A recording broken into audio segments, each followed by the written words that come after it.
പ്രധാനപ്പെട്ട ഒരു വാർത്തയിലേക്ക് പോവുകയാണ്. സന്ദീപ് വാര്യർ കോൺഗ്രസിലേക്ക്, ബി.ജെ.പി. വിട്ട് കോൺഗ്രസിലേക്ക് സന്ദീപ് വാര്യർ നീങ്ങാനൊരുങ്ങുന്നു. അല്പസമയത്തിനകം വാർത്താ സമ്മേളനം സന്ദീപ് വാര്യർ വിളിക്കും എന്നുള്ള ഏറ്റവും പ്രധാനപ്പെട്ട വിവരമാണ് ഈ ഘട്ടത്തിൽ പുറത്തുവരുന്നത്. ഉടൻ തന്നെ വാർത്താ സമ്മേളനം ഉണ്ടാകും. ബി.ജെ.പിയുമായി കലഹിച്ച്, ബി.ജെ.പിയുടെ പ്രധാനപ്പെട്ട നേതാക്കളുമായി കലഹിച്ച്, കെ സുരേന്ദ്രനുമായി കലഹിച്ച്, പാലക്കാട്ടെ ബി.ജെ.പി. സ്ഥാനാർത്ഥിയുമായി കലഹിച്ച് ബി.ജെ.പിയുടെ അകന്നു നിൽക്കുന്ന സന്ദീപ് വാര്യർ ഏറ്റവും ഒടുവിൽ കോൺഗ്രസിന്റെ ഭാഗമാകുന്നു എന്നുള്ള വളരെ പ്രധാനപ്പെട്ട വിവരമാണ് ഈ ഘട്ടത്തിൽ കടന്നുവരുന്നത്. കഴിഞ്ഞ കുറേ ദിവസങ്ങളായി സന്ദീപ് വാര്യർ നിശബ്ദനായിരുന്നു. ഒരുപക്ഷെ CPM-ലേക്ക് പോയേക്കാം എന്നുള്ള പ്രചരണങ്ങൾ ഉണ്ടായിരുന്നു, CPI-യിലേക്ക് പോയേക്കാം എന്ന് പിന്നീട് ഇങ്ങനെ കേൾക്കുന്നുണ്ടായിരുന്നു. പക്ഷേ ഇപ്പോൾ കോൺഗ്രസ് ആണ് സന്ദീപ് വാര്യർക്ക് പറ്റിയ തട്ടകം എന്ന് അദ്ദേഹം തിരിച്ചറിയുന്നു. സന്ദീപ് വാര്യർ കൈ കൊടുക്കുന്നു. സന്ദീപ് വാര്യർ ഇനിയും കൈപ്പത്തിയുടെ തണലിലാകും ഉണ്ടാവുക എന്ന വളരെ പ്രധാനപ്പെട്ട വിവരം ഈ ഘട്ടത്തിൽ പുറത്തു വരുന്നു. സംസ്ഥാന കമ്മിറ്റി അംഗം, ബി.ജെ.പിയുടെ സംസ്ഥാന വക്താവ്, ചാനൽ ചർച്ചകളിൽ ബി.ജെ.പിയുടെ മുഖമായിരുന്ന സന്ദീപ് വാര്യർ ഇതാ കോൺഗ്രസിന്റെ ഭാഗമാകുന്നു. ഏറ്റവും കൂടുതൽ കോൺഗ്രസിനെ വിമർശിച്ച ഇന്ത്യ മുന്നണി എന്നടക്കം കോൺഗ്രസിനെ പല വാർത്താ സമ്മേളനങ്ങളിലും ചർച്ചകളിലും അതിനിശ്ചിതമായി വിമർശിച്ച സന്ദീപ് വാര്യർ ഇനി കോൺഗ്രസിന്റെ ഭാഗമാകുമെന്ന കാര്യത്തിൽ സംശയമില്ല. ഇനി കോൺഗ്രസിന്റെ വക്താവായി സന്ദീപ് വാര്യർ മാറുകയും ചെയ്യും. ശ്രീജിത്ത് ഏറ്റവും പുതിയ വിവരങ്ങൾ പങ്കുവെക്കും. ശ്രീജിത്ത്, ഇത് കഴിഞ്ഞ കുറേ ദിവസങ്ങളായി നടന്ന ചർച്ചയുടെ ഭാഗമായാണോ? കോൺഗ്രസ് സർവാത്മന സ്വാഗതം ചെയ്യുകയാണോ സന്ദീപിനെ?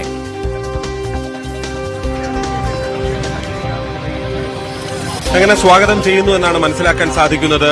രഞ്ജിത്ത്, അല്പസമയത്തിനുള്ളിൽ ഒരുപക്ഷെ സന്ദീപ് ഇവിടേക്ക് തന്നെ, ഞാനിപ്പോൾ നിൽക്കുന്നത് UDF-ന്റെ തെരഞ്ഞെടുപ്പ് കമ്മിറ്റി ഓഫീസിലാണ്. 11 മണിക്ക് പ്രതിപക്ഷ നേതാവ് VD സതീശനൊപ്പം തന്നെ KPCC അധ്യക്ഷൻ K സുധാകരൻ ഉൾപ്പെടെയുള്ളവർ നടത്തുന്ന വാർത്താ സമ്മേളനമുണ്ട്. സാധാരണ രീതിയിലൊരു വാർത്താ സമ്മേളനം നടക്കുന്ന സ്ഥലത്തല്ല, മറ്റ് പരിപാടികളൊക്കെ നടക്കുന്ന വലിയൊരു ഹാളിൽ വലിയൊരു ക്രമീകരണം തന്നെ അതിനുവേണ്ടി ഒരുക്കിയിട്ടുണ്ട്. ഇതിനിടെയാണ് സന്ദീപ് ഇവിടേക്ക് എത്തും എന്നുള്ള അഭ്യൂഹങ്ങൾ ആദ്യഘട്ടത്തിൽ പുറത്തു വന്നത്. ഇപ്പോൾ നേതാക്കളിൽ പലരും പറയുന്നുണ്ട് ഇവിടേക്ക് എത്തുമെന്നുള്ളത്. എന്തായാലും ഇതിലൊരു സസ്പെൻസ് നിലനിർത്തിക്കൊണ്ടാണ് കോൺഗ്രസ് നേതാക്കളൊക്കെയും പ്രതികരിക്കുന്നതെന്നാണ് നമുക്ക് മനസ്സിലാക്കാൻ സാധിക്കുന്നത്. എന്തായാലും വൈകാതെ ആ സസ്പെൻസിനൊരു അന്ത്യമുണ്ടാകും എന്ന് തന്നെയാണ് പ്രതീക്ഷിക്കുന്നത്. എന്തായാലും സന്ദീപ് കോൺഗ്രസിലേക്ക് എന്ന് തന്നെ ഏതാണ്ട് ഉറപ്പിച്ചുകൊണ്ട് പല നേതാക്കളും നമ്മളോട് സംസാരിക്കുന്നുണ്ട്.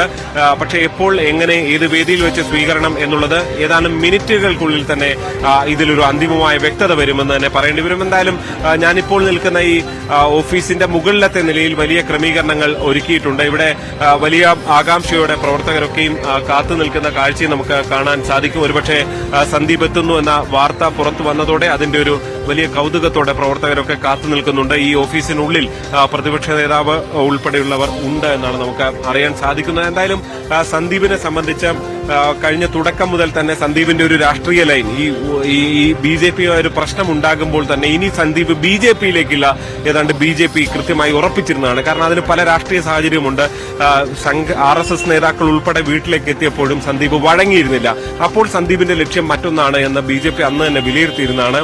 എന്തായാലും ഈ തെരഞ്ഞെടുപ്പിന്റെ ഈ കൊട്ടിക്കലാശത്തിലേക്ക് കാര്യങ്ങൾ അടുക്കുന്ന സമയത്ത് നൽകുന്ന വലിയൊരു അടി എന്ന് തന്നെ ബി.ജെ.പി രണ്ടാം സ്ഥാനത്ത് നിൽക്കുന്ന പാലക്കാട്, ബി.ജെ.പി ജയിച്ച് കയറാൻ സാധ്യതയുള്ള പാലക്കാട് ഒരു വലിയ രാഷ്ട്രീയ നീക്കത്തിന് കോൺഗ്രസ് വേദിയൊരുക്കുന്നു എന്നുള്ളതാണ് ഏറ്റവും ശ്രദ്ധേയമായിട്ടുള്ളത്. പ്രത്യേകിച്ച് ഇപ്പുറത്ത് ഈ CPM-ഉം ഒക്കെ ക്ഷണിച്ച ആളാണ് സന്ദീപ് വാര്യർ. CPI ഉൾപ്പെടെ അദ്ദേഹത്തെ സ്വാഗതം ചെയ്യുന്ന സാഹചര്യം ഉണ്ടായിരുന്നു. ഇതിനെല്ലാം പിന്നാലെയാണ് സന്ദീപ് കോൺഗ്രസിലേക്ക് എത്തുന്നു. അതും ഈ നേരത്തെ തന്നെ ഉണ്ടായിരുന്നു, ഈ കൽപ്പാത്തി തേര് കഴിഞ്ഞാൽ പല ബോംബുകളും പല ഘട്ടത്തിലും പലയിടത്തും പൊട്ടും എന്നുള്ളത്.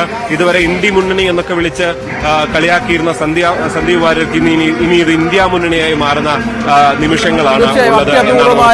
ചില ചർച്ചകളിലേക്കും സന്ദീപിന് പോകേണ്ടി വരും. 6 മണിക്കൂർ മുമ്പാണ് സന്ദീപ് വാര്യർ ശ്രീത്ത് കുറച്ച് ദിവസമായി നിശബ്ദമായിരുന്നു. സോഷ്യൽ മീഡിയയിൽ നമുക്കറിയാം, സോഷ്യൽ മീഡിയയിൽ വലിയ താരമായിരുന്ന ആളായിരുന്നു സന്ദീപ്. വലിയ ഫോളോവേഴ്സ് ഉള്ള ആളാണ്. ബി.ജെ.പിക്ക് അനുകൂല പോസ്റ്റുകൾ കൊണ്ട് പല വിഷയങ്ങളിലും ഏറ്റവും ഒടുവിൽ നമുക്കറിയാം പാലക്കാട്ട് നഗരസഭയിൽ CPM ബി.ജെ.പി സഹായത്തോടെ ഭരിച്ചിരുന്നു എന്ന പോസ്റ്റ് അടക്കം കാണിച്ചുകൊണ്ടാണ്. ഈ പോസ്റ്റാണ് 6 മണിക്കൂർ മുമ്പ് സന്ദീപ് വാര്യർ തന്റെ ചിരിച്ചുകൊണ്ടുള്ള മുഖവുമായുള്ള ഈ പോസ്റ്റ് സന്ദീപ് വാര്യർ സോഷ്യൽ മീഡിയയിൽ ഇട്ടിരുന്നു. കഴിഞ്ഞ 9-ാം തീയതി ആയിരുന്നു അതിന് മുൻപുള്ള അവസാനത്തെ പോസ്റ്റ്. അതിനുശേഷം 6 മണിക്കൂർ മുമ്പാണ് ഇതാ ചിരിച്ചുകൊണ്ടുള്ള സന്ദീപ് വാര്യരുടെ ചിത്രം അദ്ദേഹം സോഷ്യൽ മീഡിയയിൽ, ഫേസ്ബുക്കിൽ പോസ്റ്റ് ചെയ്ത്